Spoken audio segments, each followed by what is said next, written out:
아멘. 지난주에 이어서 계속 예레미야서의 29장 말씀을 함께 살펴보는데요. 혹시 여러분 한평생 우리가 살아가면서 사람이 몇 명을 만나는 줄 아십니까? 한 사회학자가 그것을 조사를 해서 발표를 했습니다. 한 사람이 태어나서 죽을 때까지 몇 사람을 만나느냐 했더니 3,000명에서 5,000명의 사람을 만난다고 합니다. 그 사람들 중에서 두 부류를 남는데요. 자기 기억에 아주 좋은 사람으로 남는 사람이 있고 또 아주 나쁜 기억으로 남는 사람이 있고 이렇게 나뉜다고 얘기를 합니다. 여러분 기억에 늘 좋은 기억으로 남는 사람도 있을 것이고 또 나쁜 기억으로 남는 사람도 있을 것입니다. 만남이라는 것이 참 소중한 것 아니겠습니까? 우리가 세상을 살아가면서 나이를 먹어가면 먹을수록 느끼는 것이 무엇이냐면은 만남이 얼마만큼 중요한 것인가 하는 것을 다시 한번 생각하게 되거든요. 마찬가지죠. 교회에서도 마찬가지죠. 성도들과 성도들의 좋은 만남이 있어야 되고 목회자와 성도들과도 어떻습니까? 서로 좋은 만남이 있어야 되고 이 만남이 이게 참 중요한 것이에요. 인생에서 여러분 사람만의 만남이 이것만 중요한 게 아니고 우리에게 가장 중요한 것은 예수 그리스도를 만나느냐 만나지 못하느냐 이것은 더 중요한 문제입니다. 하나님을 만났느냐 만나지 못했느냐 하는 것은 더 중요한 것이라고요. 그래서 오늘 다시 한번 만남에 대해서 말씀을 함께 살펴보고 그래서 오늘 말씀의 제목을 하나님 만나기라고 정했습니다. 지난주에 제가 드렸던 설교를 한번 기억 한번 해보십시오. 하나님께서 우리를 향한 하나님의 생각은 지안이 아니라 평안이었습니다. 우리가 잘 되는 것이고 우리가 이 땅에서 하나님 주시는 복을 받는 것이었습니다. 그렇기 위해서 항상 우리는 좋은 생각, 긍정적인 생각을 우리 마음속에 우리 생각 속에 늘 품고 살아야 된다고 그렇게 말씀드렸습니다. 왜요? 그렇게 살아야 좋은 생각을 품고 살아야 좋은 생각을 품어야 나쁜 생각들이 자꾸 우리 안에서 멀어져 가니까요. 떠나가니까요. 하나님이 우리를 향한 하나님의 그 마음, 하나님의 그 생각이 항상 축복인 줄 알지만은 평안이고 축복인 줄 알지만은 항상 우리는 세상에서 시달리다 보니까 세상의 삶에 찌들다 보니까 그 하나님의 마음, 하나님의 생각은 온데간데 없어지고 불평이, 불만이, 짜증이 그리고 두려움이 우리를 어느 순간에 모르게 딱 사로잡고 맙니다. 우리가 이렇게 사로잡히고 마는 것이죠. 하나님의 우리에 대한 생각은 우리의 장래에 대한 소망이었습니다. 우리의 장래가 더 잘 되는 것이었습니다.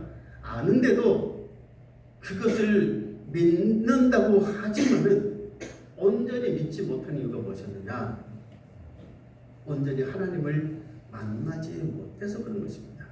그래서 지난주에 제가 말씀드리면서 두 가지 것을 꼭 우리는 기억하면서 살자고 했습니다. 꼭 생각하면서 좋은 생각을 품고 또 기도하고 살자. 이거 두 가지를 꼭 말씀드렸단 말이에요. 그러니까 오늘 세 번째가 무엇이냐면은 바로 하나님을 만나는 것입니다.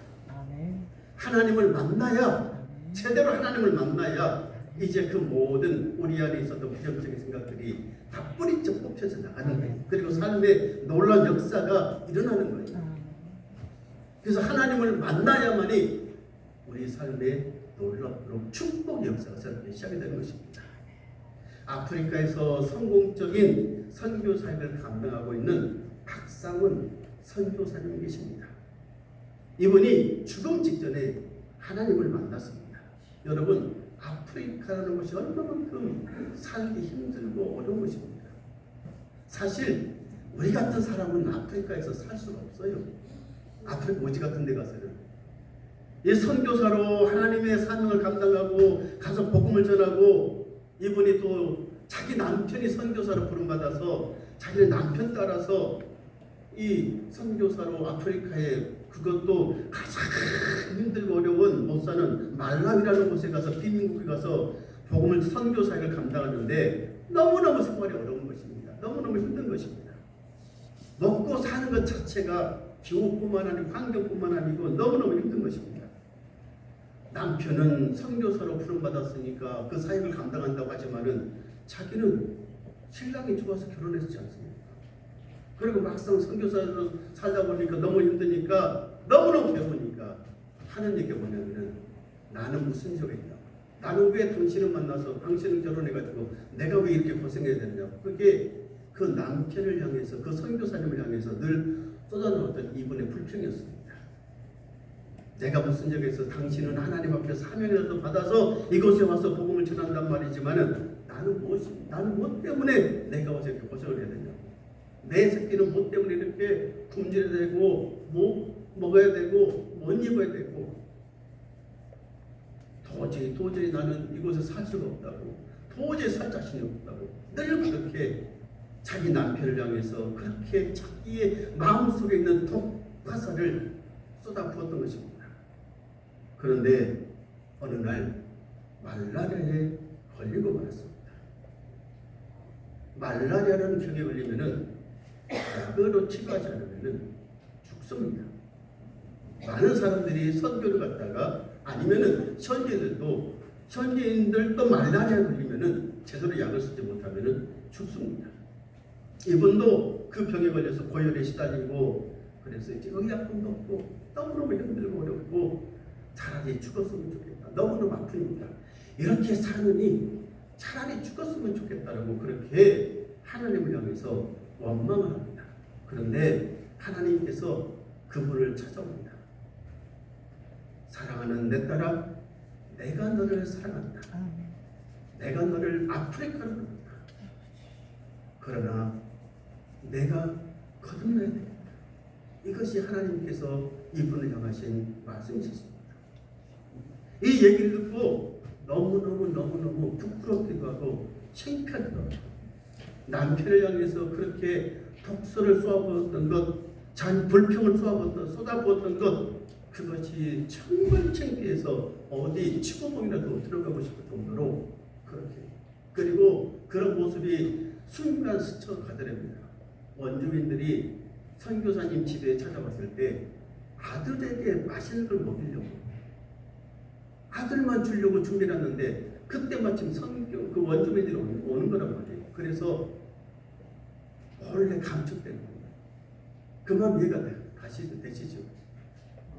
내 아들을 먹일 것도 없는데 어떻게 다른 원주민들 줄 것이 있겠어요? 그러니까 나중에 주려고 슬그머니 감췄는데 그것도 하나님께서 생각나게 하시죠. 그래서 너무너무 하나님 죄송합니다. 하나님 잘못했습니다. 울면서 하나님 앞에 회개하면서 기도했다는 것입니다. 이분이 하나님을 만나고 하나님의 은혜를 체험하고 그리고 하나님 앞에 기도로 하나님 앞에 매달리기 시작합니다. 어떤 약도 처방받지 않고 어떤 약도 쓰지 않고 오직 하나님께서 이 병을 고쳐주실 것이다. 정말 하나님 앞에 울면서 매달려서 간절히 하나님을 붙들고 기도했더니 하나님께서 정말 그 질병 가운데서 말라리아 가운데서 고쳐주셨습니다. 약은 쓰지 않고 어느 몸이 좋아져서 병원에 갔더니 의사가 그러더라는 것 아닙니까? 깨끗이 병에서 낫습니다. 기적입니다. 약을 하나도 안 쓰고 어떻게 낫습니까? 기적입니다. 이 선교사님이 그 이후로부터 자신의 얘기를 얘기합니다. 놀랍도록 하나님께서 자기를 치료해 몸도 가벼워지고 건강해지고 그리고 선교사역 가운데도 놀랍도록 하나님의 은혜의 역사가 있으니까 더 잘 되더라는 것입니다. 600여 곳에 교회를 세우게 되고 그리고 여러분 나중에는 2019년에는 신학대학교도 세우게 되고 의과대학도 세우게 되고 지금도 그곳에서 많은 선교 사역을 잘 감당하고 있는 것입니다. 이 박상원 선교사님의 얘기를 통해서 오늘 우리에게 주는 메시지가 무엇이겠습니까? 오늘 본문의 말씀을 통해서 우리에게 주는 메시지가 무엇이겠습니까? 함께 예배드리는 사랑하는 성도 여러분이요, 우리는 하나님을 만나야 되는 것입니다. 할렐루야. 하나님을 만나야, 하나님을 제대로 만나야 삶에 놀라운 변화가 있는 것이. 아무리 좋은 마음을 품어도, 아무리 좋은 생각을 품어도, 아무리 기도를 해도, 기도를 한다고 해도 기도가 안 터지는 거예요. 박혀서 답답하니 힘드니까요. 그런데 하나님을 정말 온전히 하나님을 향해서 간절히 기도하고 온 마음을 향해서 하나님 만나 주십시오. 하나님 만나 주십시오. 하나님을 찾고 찾으면은 하나님께서 만나 주시고 하나님을 만나면은 삶이 바뀌는 것이 인생이 바뀌는 것이 하나님을 만나는 것이 그래서 제일 우리 인생 가운데 제일 중요한 것입니다. 우리가 예수를 믿지만은 교회를 다니지만은 하나님을 만나지 못하니까 정말 하나님을 간절히 하나님을 만나지 못하니까 하나님 만나지 못해서 삶이 더 힘들어지고 믿음 생활도 힘들어지고 오늘 다시 한번 이 말씀을 보면서 저와 여러분이 우리 교회가 하나님을 새롭게 만나는 그런 귀한 은혜의 역사에 있기를 간절히 축원합니다. 하나님 뭐라고 말씀하십니까? 너희는 온전한 마음으로 온 마음으로 나를 구하라. 나를 찾으라. 나를 만날 것이라고 말씀하시지 않습니까? 너희가 마음을 다해서 나를 찾으면은 마음을 다해서 나를 찾으면은 내가 너희를 만나 주시겠다는 것입니다. 하나님의 이 마음의 이 말씀의 뜻은 무엇이게요? 하나님은 언제나 우리를 만나시려고 준비하고 계신 거예요. 언제나 우리를 만나 주시려고 그래서 우리를 만나 주셔서 우리를 축복해 주시려고 늘 언제나 기다리고 계시는 거예요. 그것은 뭘 하지 않느냐면은 우리가 하나님을 그렇게 찾지 않는 거예요. 우리가 하나님을 간절히 찾지 않는 것이고 하나님을 향해서 만나달라고 애원하지 않는 것이란 말이에요. 여러분 삶이 힘들고 어렵습니까? 우리가 살고 있는 이 여러 가지 형편들이 힘들고 어렵습니까? 하나님을 부르십시오. 하나님을 정말 온 마음을 다해서 다 찾으십시오. 그 하나님을 만나십시오. 하나님께서 만나 주셔서 우리 삶 가운데 놀라운 축복의 역사들, 장래의 희망을 주는 역사들, 평안도를 채워줄 것입니다. 세상을 향해서 힘들다 어렵다. 저도 살아가면서 해보니까 힘들고 어렵다. 장래 희망이 없다. 그런 소리만 들리고 그런 것만 보이고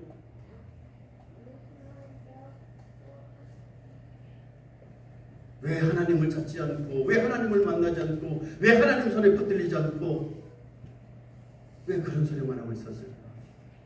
왜 그런 소리만 하고 있었을까? 여러분 하나님을 만나는 길이 살길이고 하나님을 만나면은 놀라운 축복의 역사가 은혜의 역사가 희망의 역사가 새롭게 시작이 된 것입니다. 오늘 14절에도 뭐라고 말씀하십니까? 나 여호와가 말하노라 너희는 내가 너희를 만나 주겠다고 말씀하시지 않습니까? 너희를 만나면 포로 가운데서 너희를 돌아오게 할 것이다. 내가 쫓아냈던 모든 열방 가운데 다 너희를 바로 사로잡힌 곳에서 다시 돌아오게 하겠다. 그렇게 말씀하지 않습니까? 하나님은 우리를 만나주시고 우리 모든 형편들을 다시 되돌려 주셔서 모든 것을 회복시켜 주셔서 더 큰 축복의 삶으로 회복시켜 주시겠다. 모든 삶의 터전을 원상태로 안녕 여기 받았던 것처럼 각전의 축복으로 되돌려 주시겠다고 이렇게 말씀하십니다. 오늘 이 말씀을 다시 한번 우리가 묵상하면서 오늘 예배드리는 여러분 저도 마찬가지입니다만은 우리 하나님을 온 마음을 다해서 다시 찾고 부르짖고 하나님을 만나십시다. 할렐루야. 하나님을 만나서 하나님께서 우리에게 주시는 말씀을 듣고 음성을 듣고 축복을 새롭게 받고 샘을 얻고 하나님을 만나는 역사가 있게 되기를 주의 축원합니다. 하나님을 만나면 모든 사람들이 점점 좋아지는 회복되는 거예요. 하나님을 만나면 세상 모든 소리들이 더 이상 들리지도 않습니다. 두렵지도 않습니다. 걱정도 염려도 없습니다. 하나님을 만나면 하나님을 만난 사람들은 삶이 바뀌고 인생이 바뀌고 비극적인 운명이 축복된 운명으로 변하고 바뀌는 것을 보게 되는 것입니다. 러시아가 낳은 세계적인 작가 도스토옙스키 잘 알지 않습니까 여러분? 그가 참으로 불행한 인생을 살던 사람입니다. 어렸을 때 그의 어머니가 혈액으로 일찍 죽습니다. 아버지는 대치주였는데 농민들에 의해서 살해당하고 맙니다. 그게 18살 때 일입니다. 그 현장을 보고 이 사람이 충격을 먹고 그냥 간질 발작을 일으켜서 이 사람도 아주 치명으로 그때서부터 고생을 하게 됩니다. 청년이 됐을 때 이 사람은 사회주의, 봉산주의에 빠져서 기독교를 아주 싫어했습니다. 교회를 싫어하는 거예요. 민중의 한편 교회를 가르쳐서 기생하는, 이 권력에 기생하는 기생 중 그렇게 얘기를 하면서 교회 다니는 사람들을 아주 못마땅하게 곁들여 사는 비밀 조직에 가담해서 러시아 이 나라에 늘 잘못된 반대적인 일을 하다가 그만 체포돼서 총살령을 그렇게 선고받게 됩니다. 그가 28살 때 일이었습니다. 총살이 바로 집행되기 전에 러시아 황제가 사람을 보내서 그 형 집행을 중지시킵니다. 그리고 시베리아로 유배를 보냅니다. 시베리아로 가는 그 기차를 타고 가다가 그 길에 누구를 만나느냐? 한 여인이 그에게 성경책을 한 권 건네준 거예요. 성경책을 한 권 받고 품속에 놓고 시베리아 유배를 가서 그곳에서 이제 고생 같은 고생을 다 하는 것이죠. 추위에도 써야 되고, 여러분 많은 그 시베리아 살면서 얼마만큼 힘들고 어렵겠습니까? 그런데 그는 그곳에서 누구를 만나느냐? 하나님을 만난 것입니다. 하나님. 성경을 읽다가 하나님의 말씀을 읽다가 하나님의 음성을 듣게 되고 하나님을 만나게 되고 그의 삶이 바뀌는 것입니다. 그는 그렇게 고백을 합니다. 누가 나에게 그리스도는 진리가 아니라고 증명한다 해도 나는 그리스도와 함께 있고 싶다. 4년간의 수용소 생활을 끝나고 이제 고향으로 돌아왔습니다. 그리고 수용소 생활에 있었던 그 일들을 책으로 냈습니다. 죽음의 집, 그리고 채화벌, 까라마초프의 형제들, 이러한 대작들을 했고 그런 세계적인 작가가 됐습니다. 여러분, 무신론자였고 사회주의자였고 세상에 저항하는 사람이었고 그리고 간질병 환자였지만 하나님을 만나니까요, 그의 인생이, 그의 삶이 완전히 변해졌습니다. 세계적인 작가가 됐습니다. 여러분, 도스토예프스키만 그렇습니까? 오늘날 예수 그리스도를 만나고 하나님을 만나는 모든 사람들은 다 그렇게 인생이 변화되고 인생이 더 복된 삶을 살아가게 된 것을 보게 된 것입니다. 하나님은 오늘도 우리를 만나주시길 원하고 우리를 변화시켜 주시길 원하고 우리 삶 가운데 더 놀라운 희망으로 축복으로 부어주시길 채워주시길 원하는 것입니다. 하나님은 그래서 오늘 이스라엘 백성들에게만 그렇게 말씀하시는 것이 아니고 예배드리는 저와 여러분에게 똑같이 하나님께서 말씀하십니다. 내가 너희를 만나줄 테니까, 내가 너희를 만나줄 테니까 제발 나를 좀 찾아라. 온 마음을 다해서, 온 정성을 다해서 나를 좀 찾아라. 나를 좀 불러라. 내게 좀 찾아와라. 내가 너희를 만나주겠다. 내가 너희를 축복하겠다. 함께 예배하는 우리 세문현자단의 사랑하는 성도 여러분이요, 우리도 이제 하나님을 새롭게 다시 한번 만나십시다. 할렐루야. 예배 시간에 하나님을 만나고 기도 시간에 나와서 하나님을 만나고, 그래서 여러분 새벽에 나와서 기도하세요. 하나님 만나달라고 기도하세요. 집에서 하나님 만나달라고 기도하세요. 길을 가다가도 하나님 만나달라고 기도하고 하나님 나를 만나달라고 기도하고, 저도 그렇게 기도를 합니다. 하나님 다시 한번 만나주세요. 하나님 다시 한번 만나주시고 다시 한번 은혜를 내려주시고 하나님 나를 축복하옵소서. 하나님은 우리가 하나님 은혜 안에서 하나님을 만나서 더 잘되기를 원합니다. 더 복을 받기를 원합니다. 우리가 이 땅에서 살아가면서 하나님 주시는 평안함을 누리기를 원하고 손만 가운데 살기를 원하고 더 복된 인생이 되기를 원하십니다. 그게 하나님의 마음입니다. 하나님은 늘 그런 계획을 지금도 우리를 향해서 가지고 계십니다. 우리 세문안 교회를 향해서도 하나님은 그런 계획을 지금도 가지고 계십니다.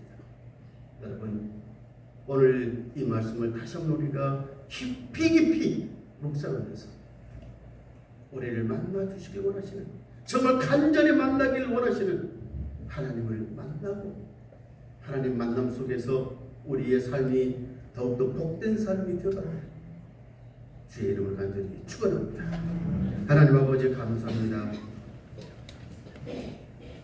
우리를 만나 주시길 원하십니다. 지금도 우리에게 찾아와 주셔서 내가 너희를 만나 줄 테니까 간절히 온 마음을 다해서 나를 찾으라고 말씀하시는 하나님을 찾게 하시고 하나님을 만나게 하시고 그래서 다시 한번 우리 삶 가운데 놀라운 은혜의 역사, 기적의 역사, 축복의 역사가 일어나게 하옵소서. 예수님 이름으로 기도합니다. 아멘. 다 같이 차례 일어나셔서 436장 찬송하겠습니다.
보혜사 성령님의 충만하신 은혜가 하나님을 만나 더욱더 복 있는 인생을 살아가기를 원하는 사랑하는 죄종들 머리 위에 가정과 자녀들과 우리 세문한 자들 위에 이제와 영원토록 함께해 주셨기를 간절히 축원하옵나이다. 아멘.